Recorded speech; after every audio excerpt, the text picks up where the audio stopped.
Adrien Velli. Ah, Adrien Velli, la création du monde. Ah. Au commencement, il n'y avait rien puisqu'il n'y avait pas de monde. Le Seigneur, le Créateur qui portait un nom usurpé puisqu'il n'avait jamais rien créé, décida, rougissant de son inaction, de créer le monde. Oui, j'entends bien qu'il avait déjà créé quelques petites choses, mais qui étaient sans importance, puisque le monde n'existait pas encore. C'était des choses qui étaient comme si elles n'avaient jamais existé, en quelque sorte. Ah donc, il décida de créer le monde. Mais comme c'était une personne d'ordre, il se garda bien de le créer dans le désordre et l'aventure, n'est-ce pas? Il préféra, comme disait Gambetta, serrer les questions. Et il se donna 8 jours pour mener à bien les opérations. Le premier jour, Dieu créa le tout Paris, le bottin mondain, l'annuaire des châteaux, et l'officiel des spectacles. Et surtout la liste des rues de Paris par ordre alphabétique.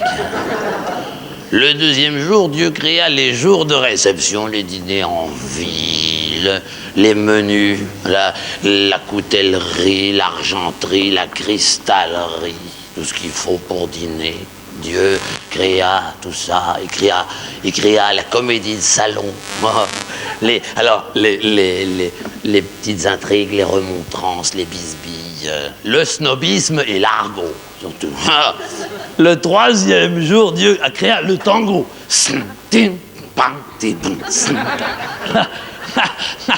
Le quatrième jour, Dieu créa alors les automobiles, carrément. Les concours hippiques, les courses à Longchamp, l'île de Puteaux. Alors les vernissages, les conférences, puis des choses un peu plus louches. Les maisons à double sortie, les maisons de retrouvailles, de rendez-vous, les maisons louches. Il créa, oh mon Dieu, tout ce qu'il créa. Il créa le flirt, le shocking, le shopping, le shooting, l'adultère, naturellement, l'impudeur. Il créa la trahison, le mensonge, la forfanterie et les pratiques religieuses. Le cinquième jour, Dieu créa la femme, l'homme et le poisson.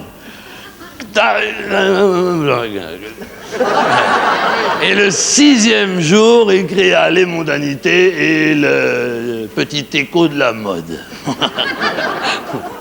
Et le septième jour, satisfait de la grande œuvre qu'il venait d'accomplir, Dieu se reposa. Mais alors, problème, Dieu propose et l'homme dispose. Hélas, il s'aperçut bientôt qu'il était la première victime du monde qu'il venait de créer.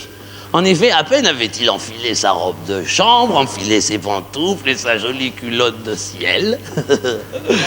À peine s'était-il affaissé sur son divan moelleux tout rembourré de nuages qu'il reçut par téléphone une invitation à dîner le soir même, en toute simplicité, smoking, hein, histoire de faire un bridge.